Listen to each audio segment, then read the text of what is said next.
Good evening, everyone.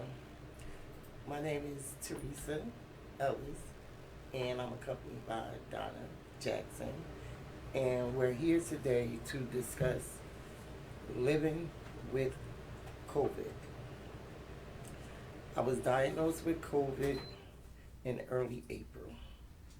I was admitted into the hospital April 4th, and my world changed forever. Um, when I walked into East Orange General, I'm going to see what's wrong with me. Didn't know at the time, but I had symptoms. Walked in, they took my temperature, um, put a swab up my nose. I told them the symptoms, and they said she had COVID. So I was rushed to a room, and next thing you know, I was on the COVID floor, and nurses and doctors came in. They put IVs in me, and the next day, I couldn't breathe at all.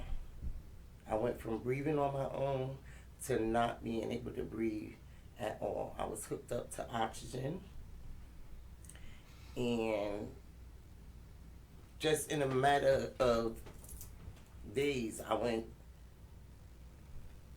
from breathing on my own to breathing 16%, and the nurses and the doctors is standing in front of me telling me that I'm not fighting.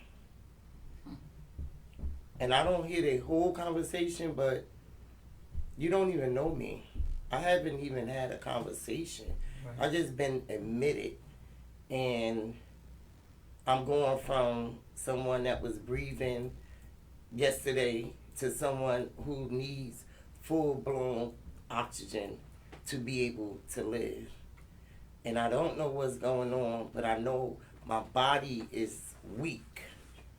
And so I don't have like energy to know what's going on. And normally when you in a hospital, the doctors come in there and they talk to you and they tell you what's going on, and that wasn't happening to me. They were standing over me telling me, the nurse and the doctor, oh, she's not fighting. And I'm in my brain, I'm trying to tell them, yes, I am. I don't know how not to be a fighter. Right. My whole life, I had to struggle to fight. So I'm looking at these two strangers like, who are y'all talking about? Because I'm a fighter. And I'm looking at the machine and it's saying 16. I'm breathing at 16 and 17. That's how it's jumping back and forth. And they saying I got to get to 100. So now I'm talking to God like I don't understand what's going on, and if I need to get to 100, how are y'all gonna help me? I'm laying in this bed connected to all these machines and IVs and everything, and y'all not telling me how to get to the best me is possible. And y'all supposed to be the doctors and the nurses, and y'all took an oath. So help me get to 100. Help me get back to my kids. Right. That's right. And so I felt like I was a hostage while I was laying in that bed, because nobody was helping me to get better. And then when the doctors would come in here, they would say, oh, you gotta fight. Tell me what I gotta fight for. Tell me y'all taking all these x-rays, EKGs, blood work. Right. What am I fighting for? Where's the results? Aren't y'all supposed to tell me I'm the patient? But y'all continuously coming in here taking blood and x-rays, and I'm so weak. Only thing I think that y'all doing is trying to help me, but y'all not explaining nothing that's going on. And I laid up there for 3 weeks. No, 2 weeks before I said to myself, and when I finally, was able to talk to my kids and my fiance in the outside world, it was like, you got to get out the bed. You got to get out the bed. And I know that the bed was making me weak, but I didn't have no strength. Right. So I started talking to God, and I started talking to my mother, my sons that's no longer on this earth. And I did give up. And my son told me, no. Mom, they not finished with you. Go back. Go back. And that's when my fight started. Right. I got up. I started eating. Because I didn't have no appetite. See, when you're laying in that bed and your mental is weak, you're going to give up.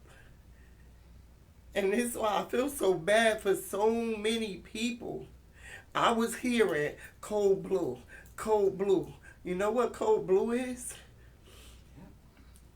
And that's when somebody's dying and they need them to run to the room to try to save their life, or their life is over. Mentally, if you already going through COVID and you're hearing all this negativity, and then the doctors and the nurses are telling you're not fighting. You know what I've been through? I buried one child. I buried two children. 3. My mother, my husband, nephews, aunts, uncle, all my grandparents. I still can't be weak. Because I got people out there that call me mommy. So I'm going to fight. But this is a message to anyone that do catch COVID and go into the hospitals. Not just East Orange General, all of them. Know the other elements to your family history. High blood pressure, diabetes, asthmatic, anemic. You need to know all this. Because going in there, those are the hidden elements behind COVID that's killing a lot of our people. You need the support of your outside world. They spend millions of dollars on technology, these little TVs that's inside these hospitals. But they're not training their staffs to teach the patients how to use it. So a lot of patients that could be talking to the outside world and their family and loved ones to give them support and encouragement, they don't know how to use the computers. The little laptops that they do have in there. They don't know how to use. You 55, 60 years old. You don't know technology as a 16, 17-year-old do. So it's a disadvantage. And then if the staff is not taught, what good is it? Your mental, when you're going inside these hospitals with COVID, means a lot. Your communication with the outside world means a lot. Make sure you take your phone. Make sure you take your charger, because your family is the ones that's going to help you.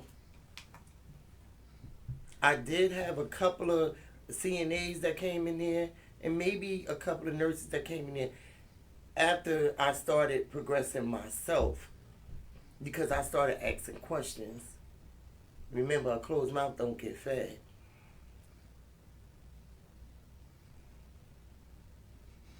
They had a catheter in me. Why? You made me weak. I told them I wanted it removed. I want to go to the bathroom on my own. You know what that is to a woman that's been strong her whole life, to make her feel like she ain't capable of doing and washing for herself? No, I want water. I want a basic, bring it, and I want to get up. Put an extra line on.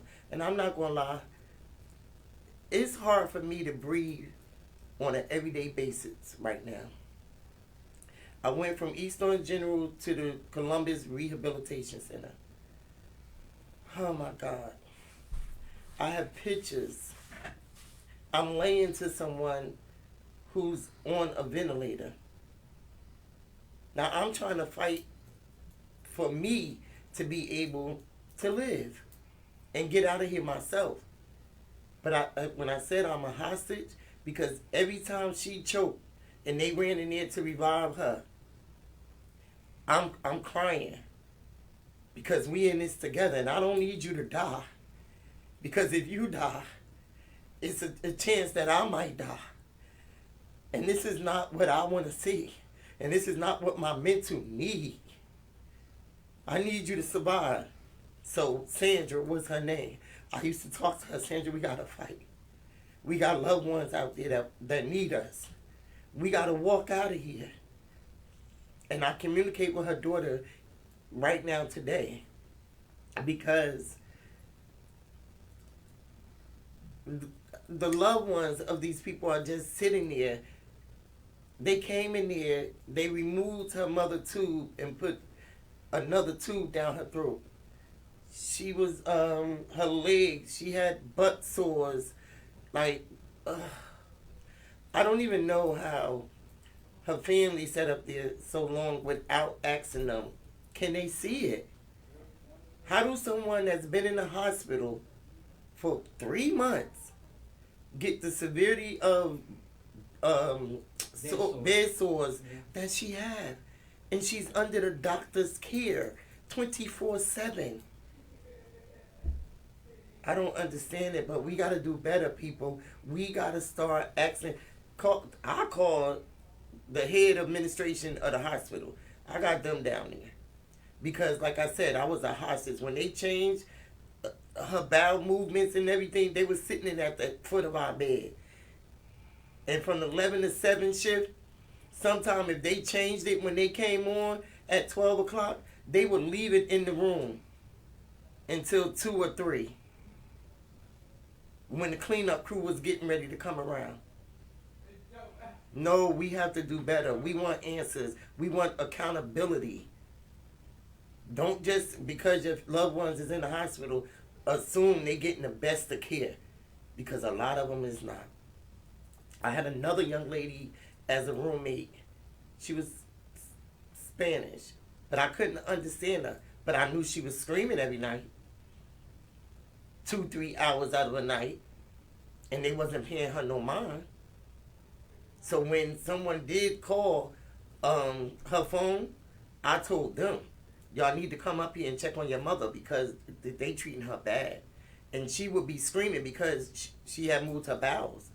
And she wanted to be changed. And they was leaving her laying there for 2 and 3 hours.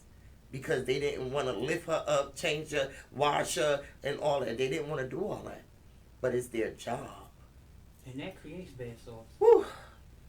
There's so much going on.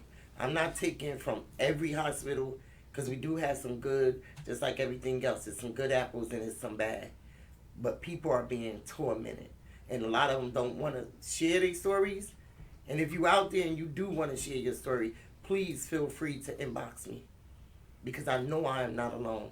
So many people are just happy to get out of there alive until they're going to suppress the depression that the hospitals put on them.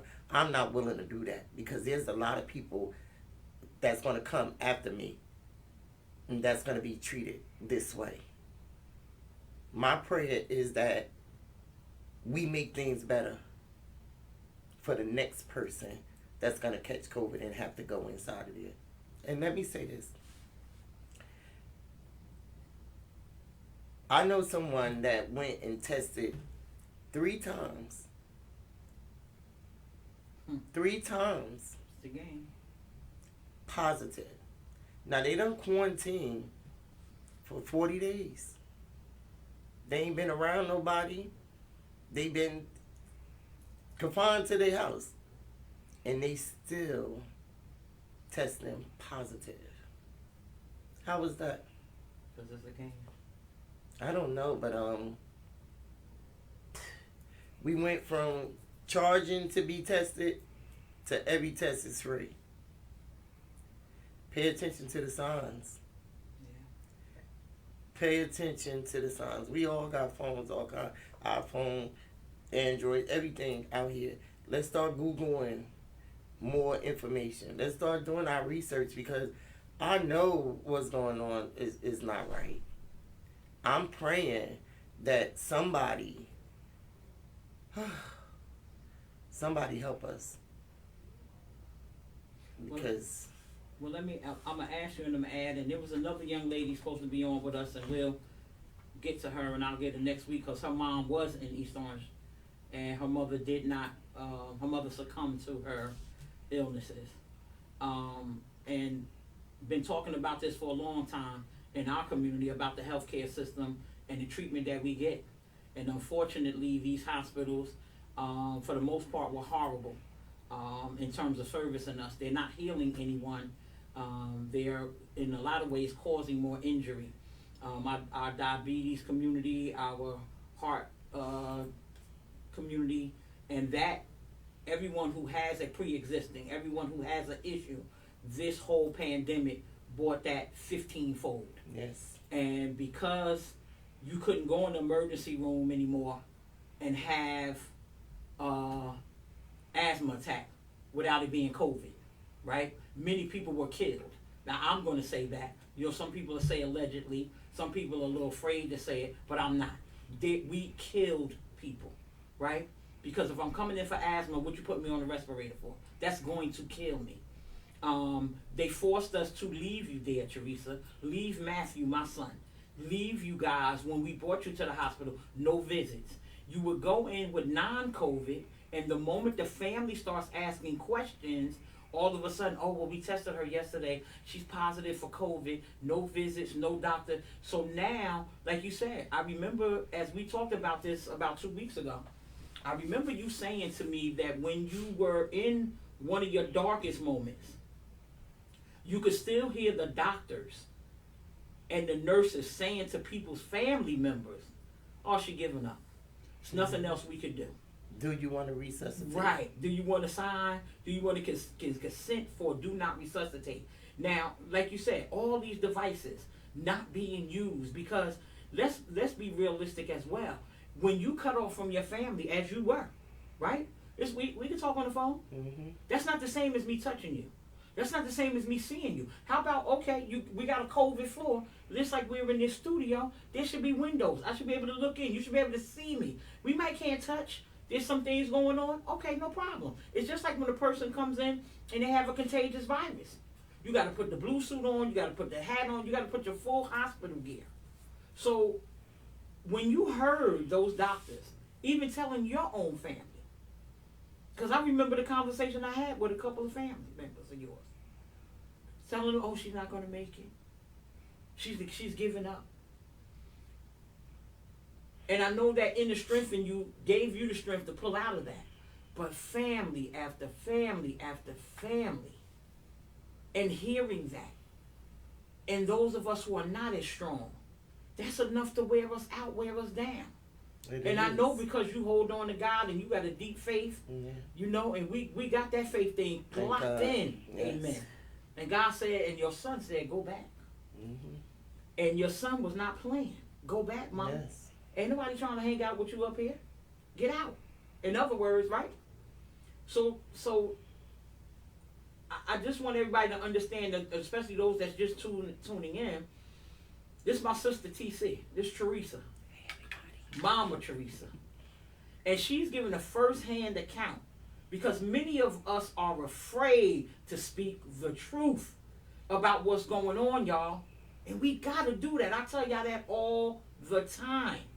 So I'm so glad that Theresa had the strength today because she's not at 100% to come out and let's have this conversation and tell us about what's going on inside while we're forced out and how they lock us off from our family members.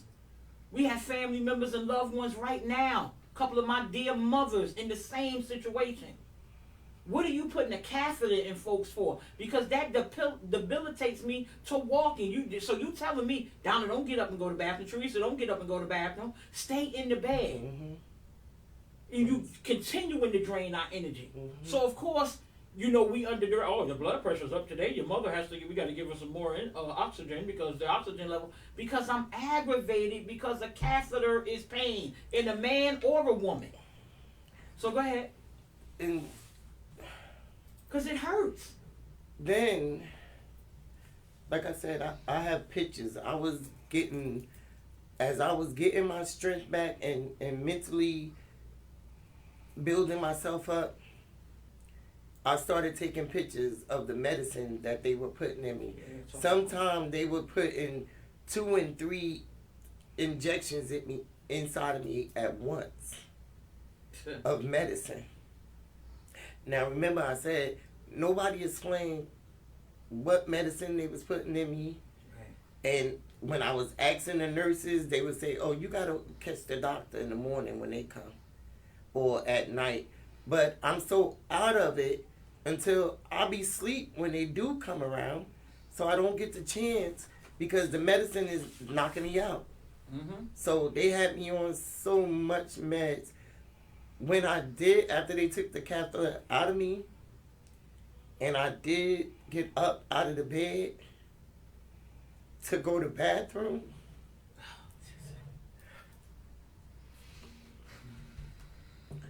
I felt my flesh fall. My thighs, like my skin. And I'm a thick, big girl. But laying in that bed, it drank so much out of me. Yeah. I didn't have no moistness to my hands. My rings was turning like a hula hoop around my fingers. My skin didn't have no elasticity, not bouncing back. Nothing. Dry.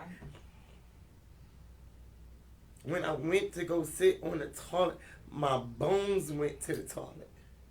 Not my meat, not my...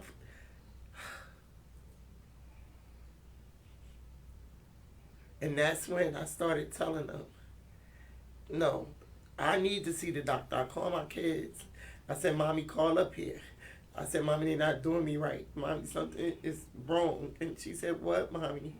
And I started telling her everything that was going on. So my kids, and that's when I asked for the administration of the hospital. Right. I needed to talk to somebody to tell me what was going on with me. And that's when they told me I had pneumonia. I was fighting COVID. They was dealing with the diabetes. And so when y'all, if I wouldn't have asked y'all, what doctor was going to come in here and tell me I had pneumonia? Right. Because COVID could have been cleared in 14 days. Right. Had they given you the medicine? Whew. So let's go to another one of my sister best friend's grandmother. They killed her at Beth Israel. There's no question. Her mother, who was alive, 85 years old, daughter 63, 65, somewhere in there. The mother calling the hospital, telling them specifically what to do, how to do it. And they refused to do it. Hydrochloroquine is one of 3 medications right now that we have that cures COVID. Why is it banned in the state of New Jersey and we not shaking the trees? I've given it to people who have had it. Another young lady that was supposed to come today, a mother, same situation, East Orange, just cutting us off, cutting our family members out. Another family had their mother inside Beth Israel, because we're going to talk about it, and had to force them through calling the president's office, not because it's the right thing to do. She wasn't on the COVID floor. She in there for regular stuff. And let the bad store go from stage 2 to stage 3 to stage 4. When the bad store gets to stage 4, it's almost irreversible. So we're sitting in there having a meeting with the doctor who says to the family, the audacity, the head of the wound care at Beth Israel. Oh, well, we wrote her off. While we sitting there, had to hold the 2 sons from killing them. Because you don't say that to a family. Who are you talking to, doctor? But it's the family rights. No, clear. But we had to fight to get in there to have the family meeting. And it's a non-COVID patient. So they're not having those conversations. They don't want to talk to bring a family in, like yourself, and have what's the plan? What is the healing plan here, right? Because like you said, after COVID now, you still have some, and a lot of people do have some residuals after, because our body has been through a horrific situation, right? Mm-hmm. And God forbid you had something pre-existing. Okay, this is part of the things we've been talking about all through this. Mm-hmm. So we're not getting taken care of in terms of dealing with our pre-existing. We all can eat a whole lot better.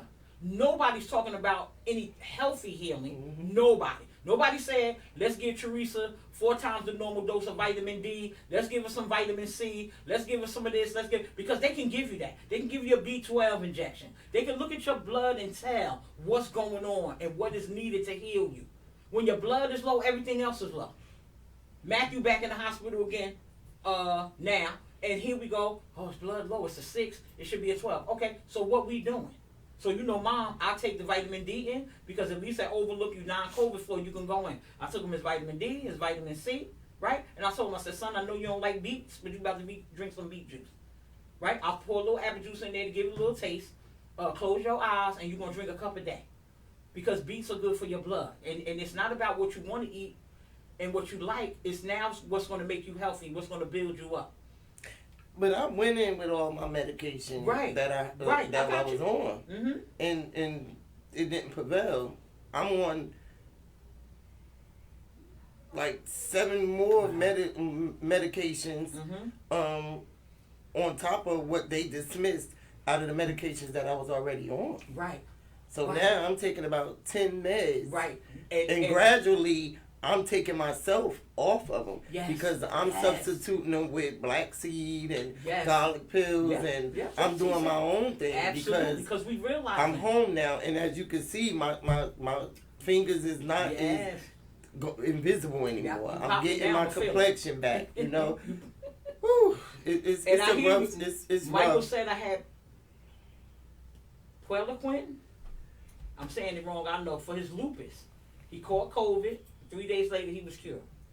You do that with the zinc, and it's done. It's out of your system, and we have to keep ourselves healthy after that. Zinc needs to be a part of our regimen. We need to understand what we're taking in our bodies or breaking our bodies down as well.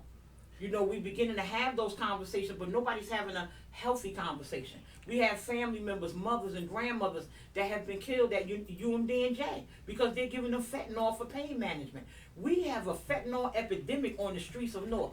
Why is a hospital, oh my God, why is a hospital as a pain management way using fentanyl and injecting it in family members, even after the family members come in and say, don't do it. Don't do it. And then get the autopsy done. A lawyer. Well, see, first of all, this is what people got to understand. Y'all been quiet too long. Because in the state of New Jersey right now, this sorry governor and this sorry state legislature has banned suing for medical malpractice. I told y'all this a year ago. Not personal to no one person, but all our elected officials sat back on the state level and allowed this to be approved. The Essex County delegation in particular voted yes to this. So we have to force them now to change that, to review that. Who's looking after us? We know these hospitals, when you tell me you're going to give me $45,000 to $60,000 for every COVID death, everything going to be COVID. Gunshot victims coming in, COVID-19. What, the COVID was on the bullets? Asthma patients coming in dead. How? If I'm taking my nebulizer at home, right, and then I go to the hospital and do the same treatment, there's something else going on there too as well. So I'm glad that you were able to wean yourself off of the medications. I'm good to hear you talk about that. And our family, I want you guys to know, we're going to come back and do part 2 of this. We were running late today. We had a little technical difficulties because, we over 22. And they worked with us. Thank God for our son over here who was 12. And, those the ones that's to get it done. And he was able to get us on there. Thank you, Reed. And Tariq, thank you for letting us go. But I want TC, we're going to come back and we're going to finish this, and I'm going to find the other young lady who I met through the Evergreen craziness with her mom in East Orange, and they're not being able to advocate as well as they wanted to for their parent because, getting through to the administrative office, etc. So everybody, just to let you understand what TC and I just did, TC is a survivor of COVID, and she unfortunately witnessed over 20 people die while she went through her 45 days of in the hospital and at the rehab center, and talked about the medications that they were giving her that were draining the life from her rather than giving her strength. Never giving her anything to bring her back. Never giving anything to her to give her strength. So she had to get her own strength. And could you imagine being a patient, drained, and having to ask for a bedpan to start a bowl to start washing yourself in the bed so that you can get up and get to the bathroom and wash because you're not washing me off? And not only that, but we're gonna I was grieving the death of my son. Yes. Through this process. Yeah. My third child. Yeah. And mentally trying to build myself back up to get home to my other children. Yes. God bless you. God bless us. Yes. Not just me. God bless us. Because the invisible disease is still out there. Yes, it is. So I'm praying for us all. Yes. Just be safe, y'all. And be TC, safe. thank you for sharing. What's your name, baby, over there? Craig. Craig is our technical director, advisor / CEO. If you want to cash app him, I'll get his info. Because he did an excellent job for us. It took us a few minutes to get the password and all that, but the baby got us going. And TC, thank you for sharing. No because problem. Trust me, somebody was touched by this. Please share this. Please know, family, that we understand the pain of going in the hospital, being cut off. Just like we cut off in the nursing homes and the senior building. We understand it. And I'm glad, and I know God brought her through to share this story with us. So, your closing remarks, TC? Thank you to everyone that tuned in. If your loved ones is in any hospital, anywhere in the world, please make sure you stay on top of the hospital. Please make sure that you stay in communication. Ask questions. Call the nurse's desk. Like I said, all of them not bad. You got some good ones in there that gave me, the strength. Get up, baby. You got to get out that bed. And so, it was it was worth it. Plus, my loved ones and my prayer warriors. Thank each and every one of y'all. Al Tariq, as always, you got my back, and I appreciate it. And I got yours. You're doing big things. If y'all want to rent out the hub, please feel free to contact us. Thank you. And Donna, thank you for accompanying me. Absolutely. And part 2 to come next week, family. Thank you. Coming back in and finish it out. Love y'all. Everybody take care. Be blessed. Prayer. Remember, God love you.